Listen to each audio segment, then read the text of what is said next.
द्वादश बुद्धि की चर्चा चल रही है, उसके 10वें अक्षर की चर्चा चल रही है। 10वें अक्षर में एक डंडा है, नीचे की ओर 2 पैर निकला हुआ है और 2 हाथ जैसे आकृति निकली है, कुल मिलाकर के मानवाकृति के रूप में। बल्कि इस अक्षर की प्रेरणा मानव की आकृति के माध्यम से ही हुआ, वही साधन बना। इस अक्षर का जो भाव है आत्म भाव की अनुभूति पर कराता है। जो ऊपर की ओर जो डंडे हैं वो दोनों हाथ का प्रतीक है और नीचे की ओर जो डंडे हैं वह पैर की अनुभूति कराता है। आपको इसके पहले वाले अक्षर में चर्चा किया था कि बायां हाथ आपको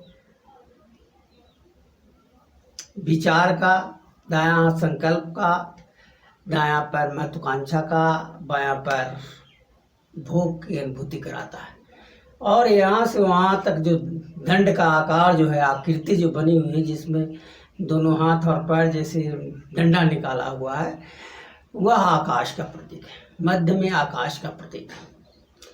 यह अक्षर आत्म भाव की अनुभूति कराता है। आत्म भाव का मतलब क्या हुआ कि विचार है तो अधिकतम ऊंचाई का विचार है, संकल्प है तो उच्चतम संकल्प का प्रतीक है, महत्वाकांक्षा है तो उच्चतम महत्वाकांक्षा का प्रतीक है, भोग है तो उच्चतम स्तर का भोग है, और आकाश है वो तो हमेशा सामान्य स्थिति में है लेकिन उच्चतम अनुभूति की वो उसका प्रतीक है। तो आत्म भाव की अभिव्यक्ति करना इस अक्षर का लक्ष्य था। यह अखंडता प्राप्त अनुभूति की सर्वोच्च स्थिति है और उससे उच्चतम अनुभूति कोई नहीं कर सकता। वह अधिकतम उच्चतम स्थिति है भोग का, महत्वाकांक्षा का, विचार का, संकल्प का। तो ये जो अक्षर है आत्म अनुभूति को अभिव्यक्त कर रहा है और ये आत्म अनुभूति के अनुभक्त कर रहा अधिकतम की स्थिति। और इसके जो पहले वाला अक्षर है जिसमें सारे हाथ पैर को जैसे छिपा दिया गया है, यज्ञ की अनुभूति, यानी महत्वाकांक्षा नहीं है, भोग नहीं है, विचार नहीं है, संकल्प नहीं है, उसका प्रतीक। ये दोनों अक्षर एक दूसरे के अपोजिट अनुभूति कराता है लेकिन आकाश की ही अनुभूति कराता है। और द्वादश बुद्धि क्या है? आकाश की जो विविध अनुभूतियां हैं उसकी उच्चतम स्थिति को दर्शा रहा है। तो यह जब हम अध्ययन कर रहे हैं द्वादश बुद्धि का, तो द्वादश बुद्धि का एक स्थिति से हम निकलते हैं तो दूसरे स्थिति में जाते हैं और कहीं ना कहीं सारे साधक उस अनुभूति को करता है। लेकिन सिंधु सप्ताह में इन मोहरों का ख्याल है जो बनाया गया है, तो बहुत सारे अखंडता प्राप्त व्यक्तियों ने मिलजुल करके बनाया है, आपस में विचार विमर्श करके पढ़ा है कि यह जो बुद्धिगत स्थिति है उसको कैसे अभिव्यक्त किया जाए। यह हजारों साल तक अखंडता प्राप्त व्यक्ति का उच्चतम अभिव्यक्त करने में सक्षम व्यक्तियों के समूह के द्वारा निर्धारित किया गया है इन अक्षरों का, अभिव्यक्तियों का, यह सबसे मूल्यवान चीज़ है।